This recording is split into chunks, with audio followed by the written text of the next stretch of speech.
বিসমিল্লাহির রহমানির রহিম। আমরা এই মুহূর্তে আছি জয়পুরহাট জেলার খেতলাল থানার মঞ্ঝার বাজারে। এইখানে আমাদের একজন স্নেহভাজন ছোট ভাই এবং চাষি, সে 32% জায়গায় আমাদের মুঘল লাগিয়েছেন এবং এই ক্ষেতটা দেখার জন্য আমাদের যে সম্মানিত পরিবেশক ওসমান ভাই, সারা বাংলাদেশে সবাই চেনে। তো আমি তোমাকে প্রথমে প্রশ্ন করি, তুমি বীজটা কোত্থেকে নিছিলা? ইটাখোলা ওসমান ভাইয়ের কাছ থেকে।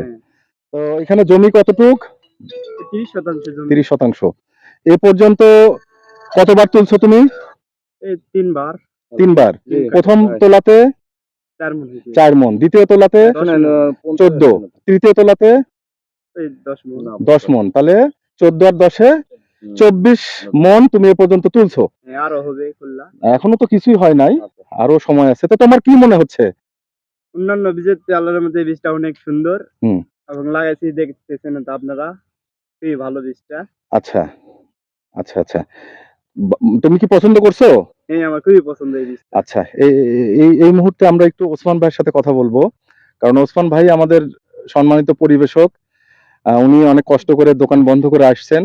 তো ওসমান ভাই, আপনি একটু কিছু বলেন, মানে কোল্লাটা সম্পর্কে আপনার কি মতামত?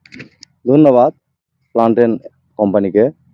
প্লান্টেন এগ্রোর মুঘল করলা আমি গত 1.5 বছর যাবত বিক্রি করতেছি। করলাটার রেজাল্ট খুবই ভালো, আর কৃষকের মুখেও আপনারা শুনলেন আশা অনুরূপ ফল পাচ্ছে এবং গাছটাও দীর্ঘস্থায়ী হয়। করলার শেষ পর্যায়ে কোনো ছোট হয় না, খুবই ভালো। আচ্ছা আচ্ছা, আপনি কি এখন আত্মবিশ্বাস নিয়ে সেলস না, করতে ঠিকই আছে। পারবেন? আমি এখন থেকে আরো বেশি সামনের সিজনে যা বিক্রি করছি তার থেকেও বেশি বিক্রি হবে ইনশাআল্লাহ। কারণ আমি যতদূর জানি, আপনি কিন্তু যেন তেন বীজ বিক্রি করেন না। এই এলাকাতে আপনাকে ওইভাবেই সবাই চেনে, যে আপনার দোকানে সব সলিড জিনিস থাকে।